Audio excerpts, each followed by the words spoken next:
This is round 4 of Ragadorn Alehouse Brawl. This guy's frozen.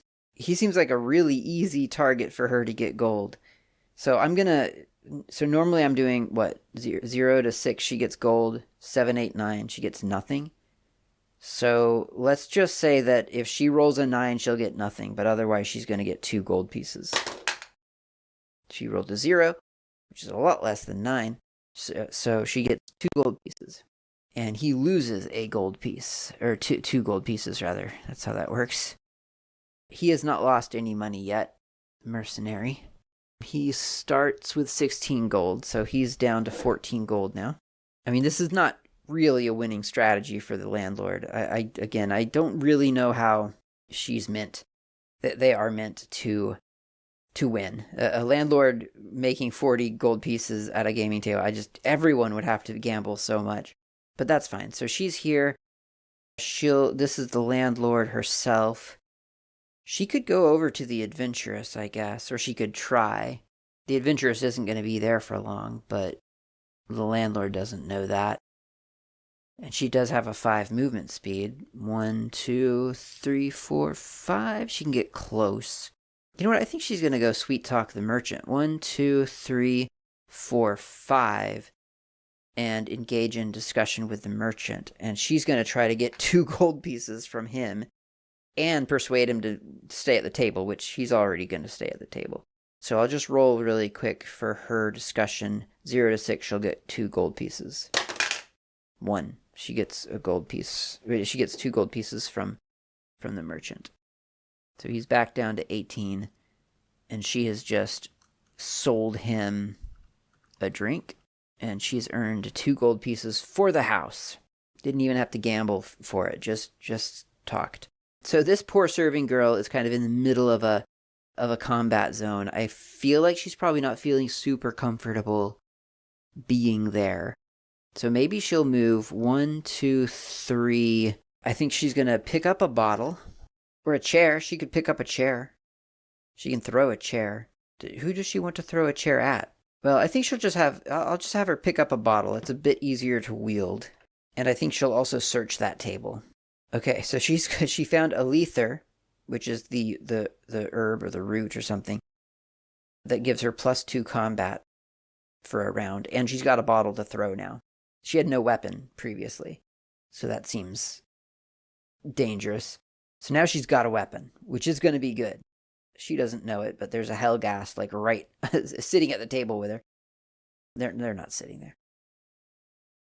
Okay, so that's the landlord movement. Now the magician. I'm going to just have the magician move forward, I think, because she doesn't have anything to throw now. She's frozen the mercenary, but she doesn't have anything to throw. But she does have a lether, the +2 combat herb, which she will eat. Well, I'm getting ahead of myself. She doesn't get to do anything yet. She just moves. We're just moving. But that's what she's going to do, right? She's going to take that herb and then hit this guy with a magic mace. That's her plan. Now the herb warden. Well, he is free of the druid, so he's happy to stay at the gaming table as well. He'll move around a little bit, just to kind of mix things up. But he's going to start gambling now. Next up is the adventuress, and of course she's got her magically induced 6 movement. She's really just frantically searching everything she can search for that diamond. So she's going to go 1, 2 onto the bar, 3, 4, 5. So she's behind the bar.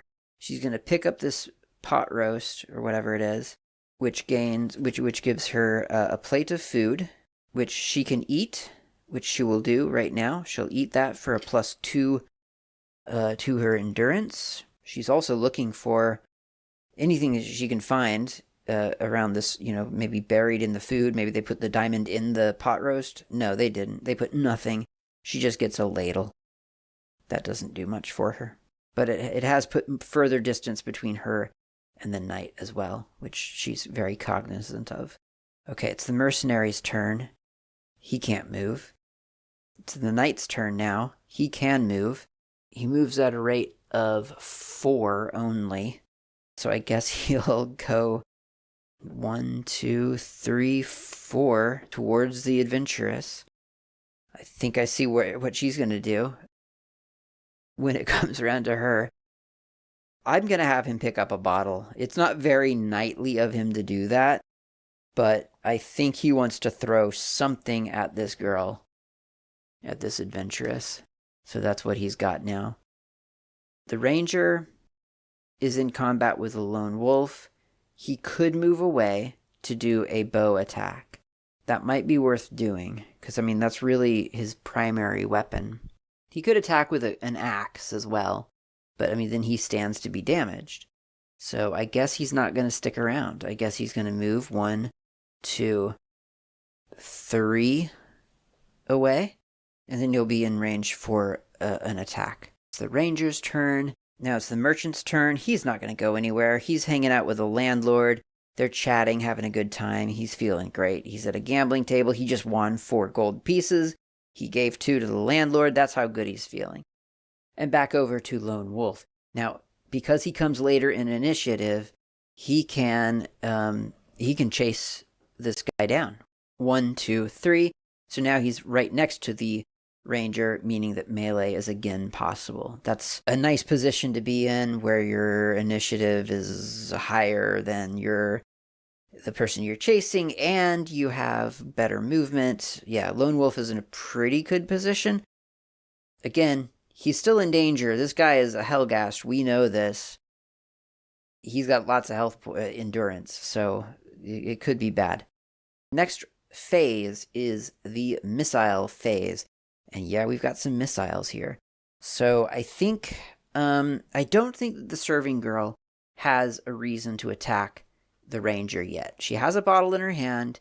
She's ready to fight. People are fighting. She's ready to defend herself.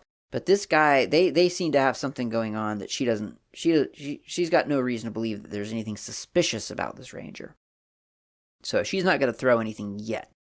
But their knight has every reason to throw something at the adventuress, as I've said.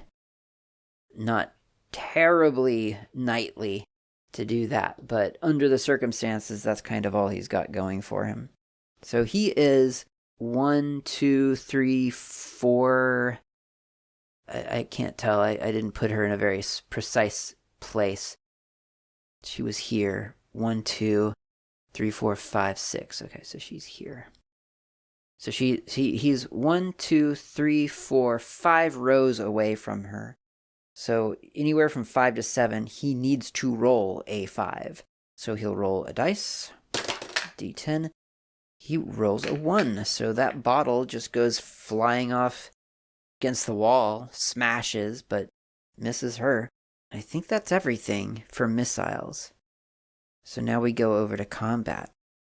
Well, this side of the bar has actually, of the tavern, has actually become rather quiet now that the herb warden has just killed the druid in front of everyone. No one cares. We've got a little bit of a combat situation here. We got the mercenary who is frozen. He cannot move. But that doesn't mean he can't do melee. His legs aren't moving. He just can't get his legs to go. But he can fight. But before he can fight, the magician's turn is up for combat. So she can fight. And so her plan all along has been to consume the Alether herb, which gives her +2 combat. She's got a magic mace that gives her... She's a magician. Of course she'd have a magic mace. She's got a magic mace that gives her a +2. So she got +4 combat to her standard 13. The mercenary's combat is 15. But when attacked by another player, he's got a +2 because he's got a shield. He's got a golden shield. Special item. Not on his miniature. He doesn't have the miniature isn't holding a shield. But he does have one in his hand. So he's got a 17 total as the defender, and she has a 17 total as the attacker. So there is no difference. They are on equal footing here. So she'll roll a dice. She rolls a 4. A 4 with a difference of 0 is the attacker is going to take 3 damage, and the defender is taking 6. So that's the magician, who's not taken any damage yet, is now down, what's her endurance? 22.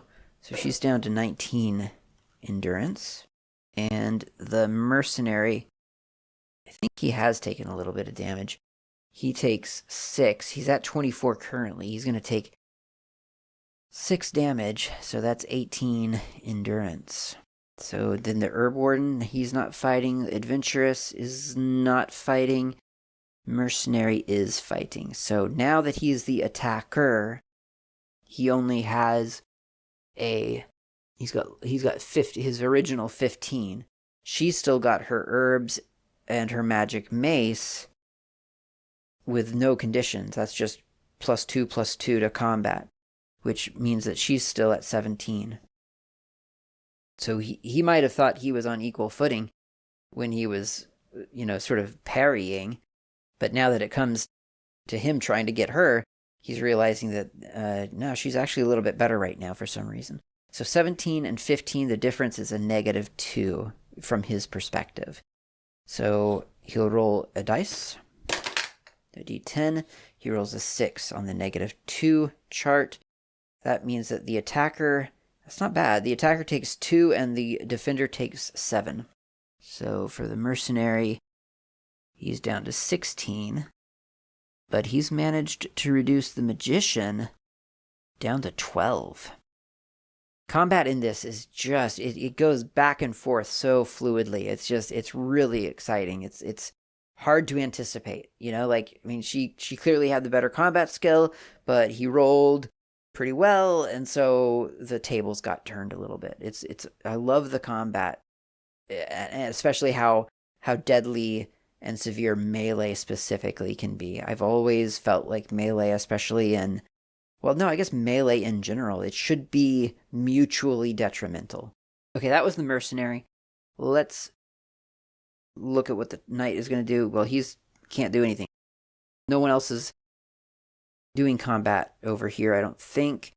But of course, we have Lone Wolf and the Ranger doing combat over here off on the side. Ranger comes first in initiative. So he didn't think he was in melee, but now he's in melee. So he's got a 15. Lone Wolf just naturally has a I miscalculated for the Lone Wolf. I thought the Lone Wolf had 20. He's got a +4 when attacked. That's why. Okay. So he's got a +4 when attacked by other players. So right now he has 18 +4. So he's at 22.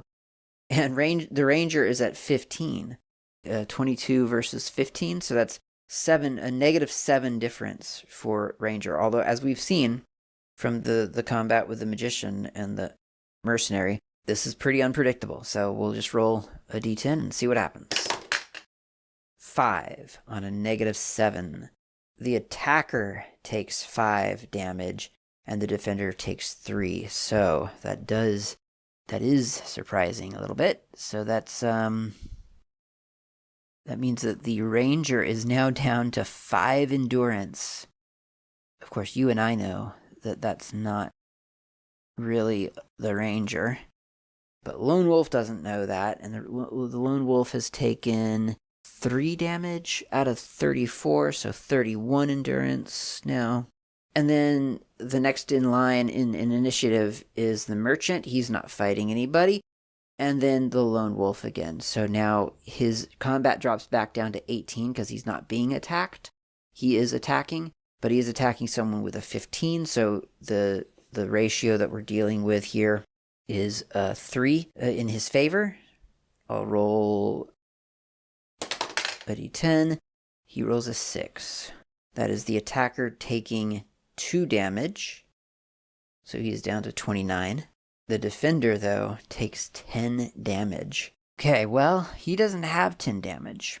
The Ranger has 5 endurance, so he'll take 5, and then he must reveal himself as the Helghast at that point, and the Helghast will take the remaining 5 damage, which means that the Helghast is now at 25 endurance.